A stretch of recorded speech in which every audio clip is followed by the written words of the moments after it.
Hi YouTubers. So I wanted to just talk to you about this because it's something that comes up quite a bit, and I know that there are a number of parents that I've been working with who've been saying that their children have pica, and that they are eating non-edible objects.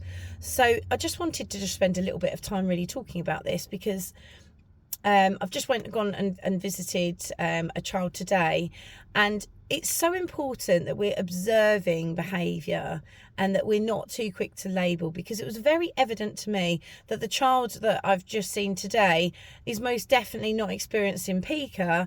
They are actually sensory seeking, and you might be saying, well, kind of, isn't that the same thing? It's unusual behaviour, but actually what we really want to do is identify, well, what's the problem and what's the solution. So if your child has pica, the solution will be very different to if your child is sensory seeking. So in this particular instance, this child desperately needed input in the back of their back of their mouths. So they were putting pencils and drawing those pencils out of their mouth, and that was providing a lot of sensory input on their back teeth.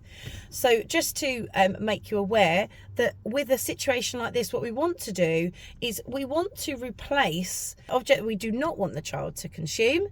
We want to replace that with an object that we do want them to use. So a great example of this would be something, a sensory item that would actually help to mimic the experience. So we were having a little look, and because this child in particular seemed to really be seeking out pencils, and that was something that regularly happened.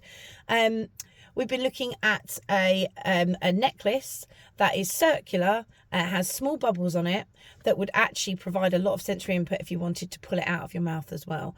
But these chewies can be really, really helpful in trying to minimise. Just one thing to explain as well, though, is that actually what we did notice is this child was potentially communicating that they were thirsty or hungry. So when we did provide the child with a drink, they were actually very satisfied. They sat down, they read a book, which they've never done before, while actually drinking their water.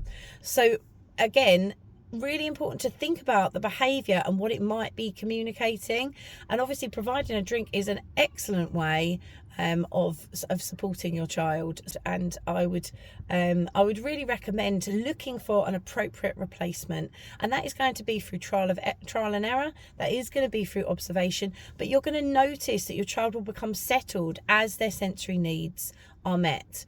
Another thing to really consider when it comes to pica is whether the appropriate iron levels are there, and I would definitely recommend having a blood test just to ensure that all of the minerals and vitamins and the levels within your child's blood are appropriate, because that's another reason why children sometimes will eat non-edible objects.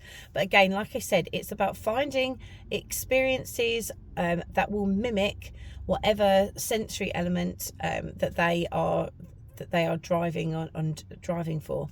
I hope that's been helpful, and if you've got any questions, please put them in the comments.